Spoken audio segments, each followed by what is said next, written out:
ഞാനൊരു കൂന്തൽ നിറച്ച് ഉണ്ടാക്കാൻ പോവാണ്. അപ്പോൾ 3 കൂന്തൾ ഇതുപോലെ ഫുള്ളായിട്ട് വെച്ചിട്ടുണ്ട്.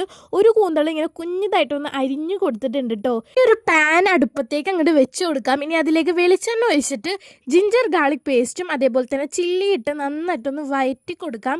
ഇനി ഒരു ചോപ്പ് ചെയ്ത സവാളയും കൂടി ഇട്ട് നന്നായിട്ടൊന്ന് വഴഞ്ഞ് വരുമ്പോൾ അതിലേക്ക് ആവശ്യത്തിന് ഉപ്പിട്ട് നന്നായിട്ടൊന്ന് മിക്സ് ചെയ്ത് ഒരു ഗോൾഡൻ ബ്രൗൺ കളർ ആവണ വരെ വെയിറ്റ് ചെയ്യുക. ഗോൾഡൻ കളർ ആയി കഴിയുമ്പോൾ ഞാൻ സ്ക്രീനിൽ കാണിക്കുന്ന കുറച്ച് പൊടികൾ നമ്മൾ ഇതിലേക്ക് ഇട്ട് കൊടുക്കണം. സ്ക്രീനിൽ ഞാൻ കൊടുക്കാട്ടോ ഏതൊക്കെ പൊടികളാണെന്ന്.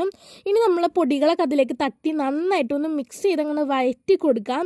ഇനി അതിലേക്ക് ഒരു 1 തക്കാളി അങ്ങോട്ട് കമത്തി കൊടുക്കാം. ഇനി തക്കാളി നന്നായിട്ടൊന്ന് കുക്കായി വരുമ്പോൾ അതിലേക്ക് കുറച്ച് വേപ്പിലയും കൂടി ഇട്ട് കൊടുക്കാം. ഇനി നമ്മുടെ കൂന്തൾ നമ്മൾ കുഞ്ഞിതായിട്ട് അരിഞ്ഞ് വെച്ചേക്കുന്നതും കൂടി ഇതിലേക്ക് തട്ടി കൊടുക്കാം. പിന്നെ ഒരു 1/2 കപ്പ് വെള്ളം കൂടി ഒഴിച്ച് അടച്ച് വെച്ചൊന്ന് വേവിക്കുക. ഇടയ്ക്കിടയ്ക്ക് വെള്ളം ഒഴിച്ച് ഇങ്ങനെ വറ്റിച്ചെടുക്കണം. എന്താണെന്ന് വെച്ച് കഴിഞ്ഞാൽ എന്നാലാണ് നമ്മുടെ കൂന്തൾ നന്നായിട്ട് വേവുള്ളൂ. നന്നായിട്ടൊന്ന് വെന്ത് വരുമ്പോൾ അതിലേക്ക് നമ്മുടെ തേങ്ങാക്കൊത്ത് അങ്ങോട്ട് ഇട്ട് നന്നായിട്ടൊന്ന് മിക്സ് ചെയ്യുക. അങ്ങനെ നമ്മുടെ മസാല ഇവിടെ റെഡി ആയിട്ടുണ്ട്. ഇനി നമ്മുടെ കൂന്തലിലേക്ക് നമ്മുടെ മസാല നിറച്ച് കൊടുക്കാം. ഫുള്ളായിട്ട് നിറക്കണ്ട, കുറച്ച് ഗ്യാപ്പ് വരണം, അല്ലെങ്കിൽ പുഴുങ്ങുമ്പോൾ ഇതിങ്ങനെ പൊട്ടാൻ സാധ്യതയുണ്ട്. ടൂത്ത് പിക്കൊക്കെ വെച്ച് നമ്മൾ സെക്യൂർ ചെയ്ത് വെച്ചിട്ടുണ്ട്. 5-4 മിനിറ്റ് മാത്രം പുഴുങ്ങിയാൽ മതി, അല്ലെങ്കിൽ റബ്ബർ പോലെ ആവും കേട്ടോ. ഇത് വന്നിട്ട് നല്ല കുഞ്ഞിതായിട്ട് വന്നിട്ടുണ്ട്. ഭയങ്കര ക്യൂട്ടായിട്ട് എനിക്ക് തോന്നി. എൻ്റെ 2 എണ്ണം പൊട്ടിപ്പോയിട്ടോ ഗൈസ്, കൂടുതൽ ഫില്ലിങ് നിറച്ചിട്ട്.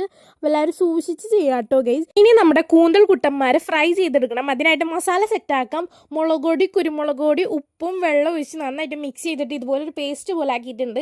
ഇനി ഈ ഒരു മസാല നമ്മുടെ കൂന്തൽ കുട്ടന്മാരുടെ മേത്തേക്ക് അങ്ങോട്ട് പുരട്ടി കൊടുത്തിട്ട് നമ്മൾ ഓയിലൊന്ന് ഫ്രൈ ചെയ്തെടുക്കുക വെളിച്ചെണ്ണയിൽ. അങ്ങനെ അങ്ങോട്ടും ഇങ്ങോട്ടും ഇട്ടൊന്ന് ഷാലോ ഫ്രൈ ചെയ്താൽ മതി. അങ്ങനെ സംഭവം ഇവിടെ റെഡി ആയിട്ടുണ്ട്. അപ്പോൾ നമുക്ക് കഴിച്ചു നോക്കി കഴിഞ്ഞപ്പോൾ കിടിലൻ ടേസ്റ്റ് ആയിരുന്നു. എനിക്ക് ഭയങ്കരമായിട്ട് ഇഷ്ടപ്പെട്ടു. ഞാൻ ഇനിയും ട്രൈ ചെയ്ത് നോക്കുന്നതാണ്. അടിപൊളിയാണ്. അപ്പോൾ എല്ലാവരും ഒന്ന് ട്രൈ ചെയ്ത് നോക്കാം. മസ്റ്റായിട്ടും ട്രൈ ചെയ്യേണ്ട ഒരു കിടിലൻ സാധനമാണ്. ഒറിജിനൽ ടേസ്റ്റ് ആണ്, ഒരു കിടിലൻ ടേസ്റ്റ് ആണ്. അപ്പോൾ ഇന്നത്തെ വീഡിയോ ഇത്രയുള്ളൂ. Bye by.